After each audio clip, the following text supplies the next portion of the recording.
Assalamualaikum warahmatullahi wabarakatuh. Perkenalkan, nama saya Nur Rahmawati dari Magister Ekonomi Syariah kelas C. Terima kasih atas waktu yang diberikan kepada saya untuk mempresentasikan makalah saya yang berjudul Strategi Peningkatan Nilai Loyalitas dan Kepuasan Konsumen pada Produk Emas Murni Antam.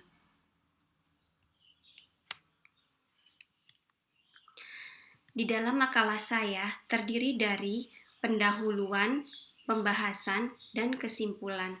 Di dalam pembahasan terdiri dari deskripsi produk, loyalitas konsumen, kepuasan konsumen, dan yang terakhir adalah analisis saya, yaitu strategi peningkatan loyalitas dan kepuasan konsumen pada produk emas murni Antam.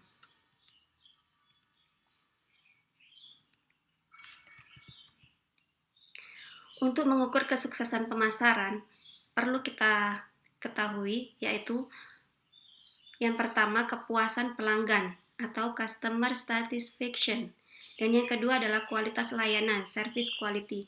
Yang ketiga adalah produk yang dibutuhkan pada pasar. Dalam pembahasan ini terbagi dari 4 bagian. Yang pertama, deskripsi produk emas murni Antam. Di dalamnya terdiri dari sejarah, visi dan misi PT Antam Tbk, jenis produk PT Antam Tbk, produk emas murni PT Antam Tbk, dan pertumbuhannya. Dan yang kedua, loyalitas konsumen yang terdiri dari definisi loyalitas konsumen dan faktor yang mempengaruhi loyalitas konsumen. Yang ketiga, kepuasan konsumen terdiri dari definisi kepuasan konsumen, faktor yang mempengaruhi kepuasan konsumen, metode mengukur kepuasan konsumen. Dan yang terakhir, bagian terakhir adalah strategi peningkatan loyalitas dan kepuasan konsumen pada produk emas murni Antam.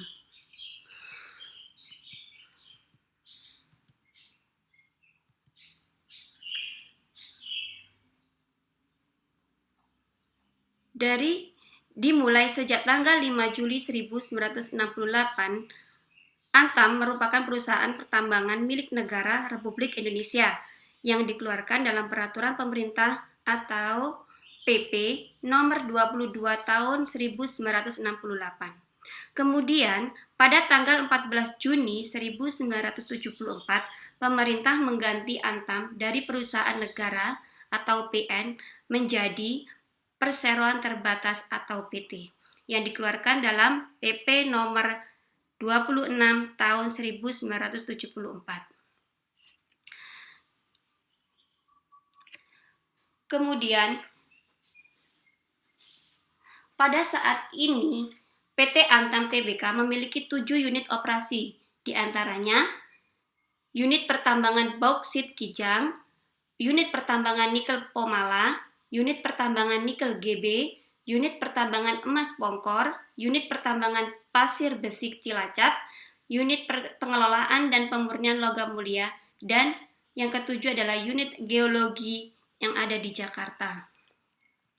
Di dalam perusahaan besar perlu adanya visi dan misi yang harus diketahui, yaitu yang pertama visi perusahaan PT Antam yaitu menjadi mitra bagi pelanggan yang berharga dengan layanan kualitas yang tinggi dalam bidang pemurnian produk logam mulia. Kemudian dalam misinya perusahaan PT Antam yaitu ada 5.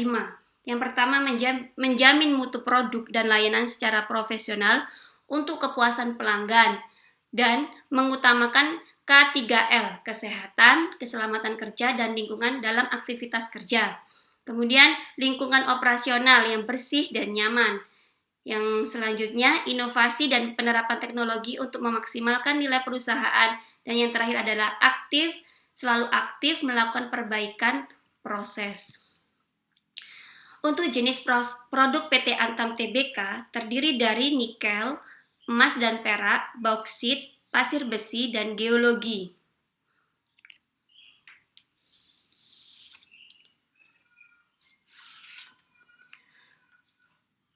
Perlu kita ketahui, produk emas murni PT Antam Tbk ini merupakan logam mulia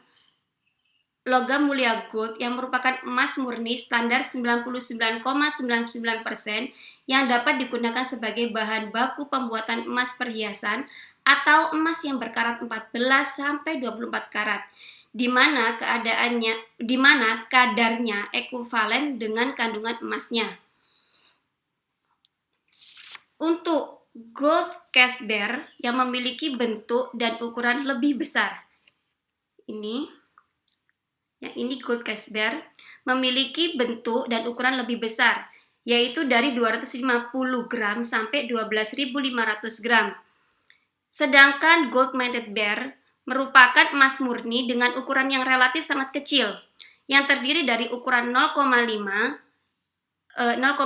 gram sampai 100 gram. Sehingga untuk gold plated bar dan gold cash bar ini dapat memberi kemudahan pada investor dalam hal penyimpanan maupun pencairan, dan juga dapat dipergunakan di seluruh Indonesia maupun tingkat internasional. Kenapa? Karena emas murni logam mulia sudah dijamin dengan sertifikat yang sesuai dengan karat yang variatif kadarnya. Dan ini adalah spesifikasi dimensi ukuran emas. Yang ini adalah spesifikasi dimensi ukuran emas batangan logam mulia dalam model potret.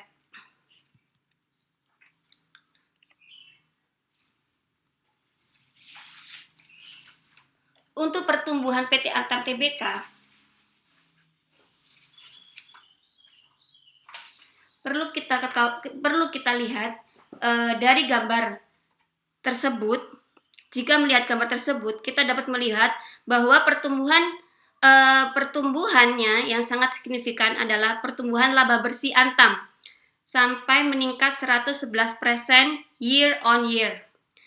Sedangkan pertumbuhan EBITDA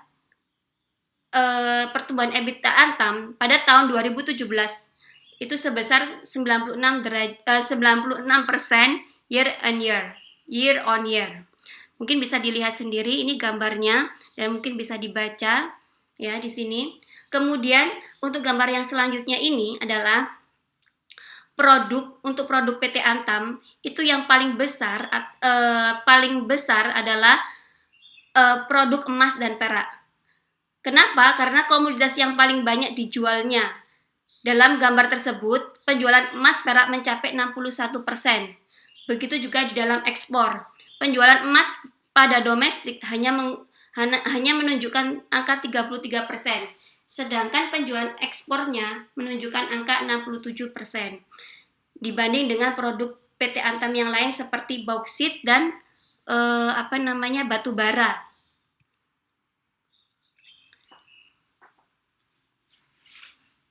Untuk loyalitas konsumen. Di sini sebelum kita mengetahui, kita perlu tahu dengan definisi apa sih loyalitas konsumen itu. Menurut Oliver, loyalitas konsumen yaitu sebagai komitmen yang tinggi untuk membeli kembali suatu produk atau jasa yang disukai di masa mendatang. Sedangkan menurut Gramer and Brown, loyalitas adalah seorang konsumen yang menunjukkan perilaku pembelian berulang-ulang dan memiliki sikap positif terhadap penyedia produk atau jasa. Dari sini dapat disimpulkan bahwa loyalitas konsumen adalah kesetiaan konsumen yang dipresentasikan dalam pembelian yang konsisten terhadap produk atau jasa sepanjang waktu, dan ada sikap yang baik untuk merekomendasikan orang lain untuk membeli produk tersebut. Kemudian apa saja faktor yang mempengaruhi loyalitas konsumen? Yaitu terdiri kepuasan, kemudian perilaku kebiasaan, komitmen, kemudian kesukaan produk, dan biaya pengalihannya juga. Pada kepuasan konsumen atau customer satisfaction, di sini kita ketahui kepuasan konsumen adalah tingkat perasaan konsumen setelah membandingkan antara apa yang dia terima dan apa yang dia harapkan. Apa saja faktor yang mempengaruhinya? Yang mempengaruhinya adalah yang pertama kualitas produk dan yang kedua kualitas layanan. Bagaimana layanan produk tersebut, bagaimana layanan perusahaan tersebut kepada konsumen, kemudian emosionalnya bagaimana, kemudian harganya bagaimana, dan biaya juga yang perlu kita lihat faktor-faktor itu. Kemudian metode mengukur. Bagaimana cara metode mengukur kepuasan konsumen? Di sini ada 4 metode yang mengukur kepuasan konsumen. Yang itu terdiri dari sistem keluhan dan saran saat konsumen. Kemudian go shopping. Nah, go shopping ini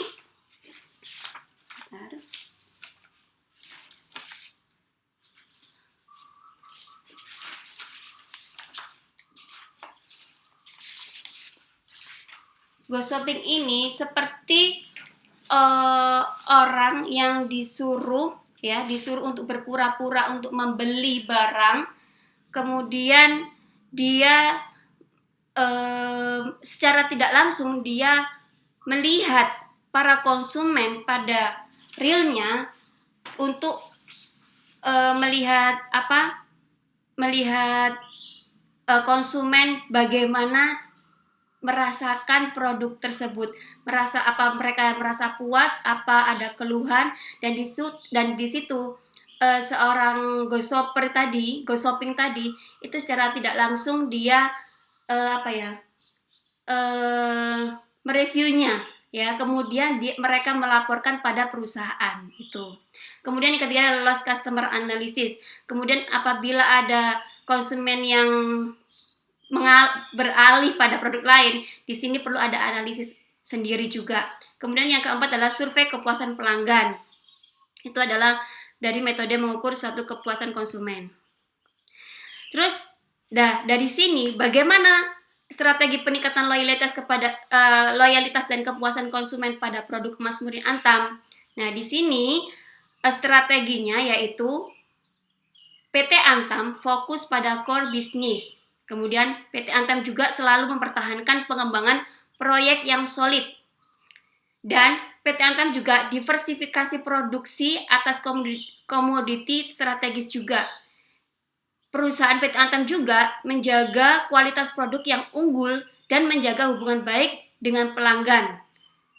Kemudian strateginya juga adalah melakukan penetrasi pasar dan diversifikasi pelanggan. Dan selanjutnya adalah selalu mengikuti tren pasar dan perkembangan nasional dan global. Jadi di sini perusahaan tetap menjaga keunggulan produk dan menjaga inovasi, menjaga tren-tren pasar yang pada waktu itu, ya. Mungkin sekarang misalkan ya di sini sekarang ini Antam itu model bentuknya adalah seperti potret itu. Nah, di situ ada sertifikat yang menempel dalam Antam itu yang memudahkan untuk customer atau untuk para investor untuk menyimpan dan tidak akan mudah hilang. Dan itu pun dimudahkan untuk pencairan juga. Untuk misalkan kita membutuhkan kita bisa jual itu dengan emas Antam tersebut. Dan di dalam bungkus itu langsung ada sertifikatnya. Mungkin bisa dilihat di barcode-nya. Di situ ada barcode-nya. Ya, untuk emas Antam yang sekarang ini, yang inovasi terbaru ini adalah ada barcode di sebelah kiri, di belakang dan sebelah kiri. Di situ menunjukkan bisa terdeteksi Mas Antam ini murni karatnya berapa, kemudian tanggal keluarnya tuh tahun berapa, kemudian karatnya berapa gramnya tuh bisa dilihat seperti di situ, gitu ya. Nah, kemudian dari makalah tersebut penulis menyimpulkan bahwasanya yang pertama sejarahnya adalah sejak tahun 68 Antam merupakan perusahaan pertambangan milik negara. Kemudian Antam diganti dari PN perusahaan menjadi PT Perseroan Terbatas tahun 1974. Kenapa seperti ini? Karena pada awal tahun 68 semua saham di perusahaan Antam ini diambil alih oleh milik negara.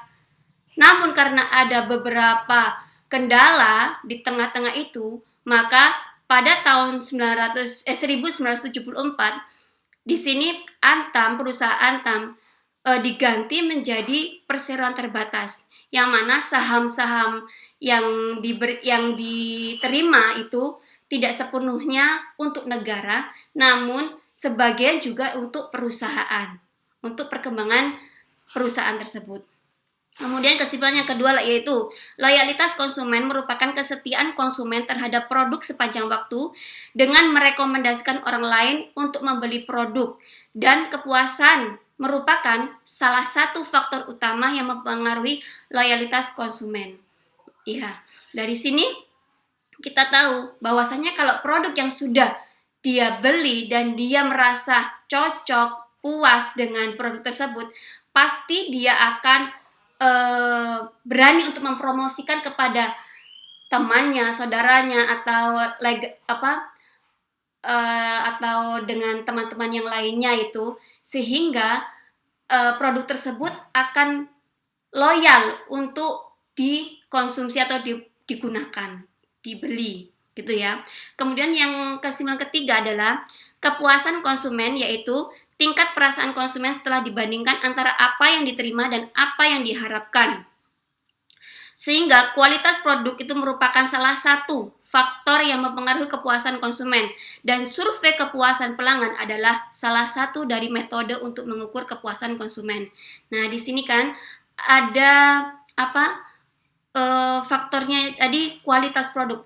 Produk ini kalau misalkan bagus, kemudian mahal, dan memang dijamin dengan barangnya dengan baik, maka konsumen tidak akan ragu lagi untuk mengambil dan mengkonsumsinya atau membelinya.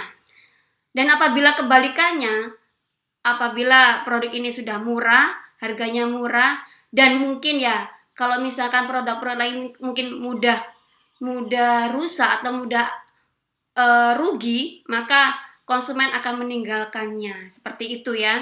Jadi ini, dan tingkat untuk cara untuk mengukurnya yaitu tadi dari kepuasan konsumen, bagaimana dia menggunakannya atau mengkonsumsinya, atau bagaimana konsumen itu memilikinya barang tersebut, apakah dia puas, apakah dia lebih baik. Nah, disitulah kita bisa melihat metodenya atau cara mengukurnya suatu kepuasan produk tersebut itu. Nah, kemudian yang keempat, kesimpulan yang keempat adalah ada 6 strategi pada PT Antam untuk meningkatkan loyalitas dan kepuasan konsumen. Nah, salah satu strategi dari 6 tersebut yaitu menjaga kualitas produk agar tetap unggul dan menjaga hubungan baik dengan para pelanggan, sehingga dapat membangun nilai untuk menggerakkan konsumen tetap setia membeli produk emas murni batangan PT Antam. Kalau kita ketahui ya, kalau logam mulia ini, Antam ini, kalau harga belinya itu lebih tinggi ya dibanding dengan produk-produk lain yang seperti emas murni UBS, kemudian HWT itu, atau enggak emas murni batangan yang biasa itu yang kita ketahui itu lebih jauh lebih jauh murah daripada yang Antam ini. Dan untuk penjualannya pun, harga jual Antam ini itu kalau dijual lebih dibanding dengan produk emas yang lain, batangan yang lain itu logam mulia ini lebih menurun. Nah, itu. Namun, kenapa konsumen selalu mengincar produk ini? Karena ya tadi, kualitasnya baik dan produknya pun juga baik. Ya. Mungkin cukup sekian presentasi dari saya. Mohon maaf apabila ada salah kata atau kurangnya, dan terima kasih atas waktunya, dan wassalamualaikum warahmatullahi wabarakatuh.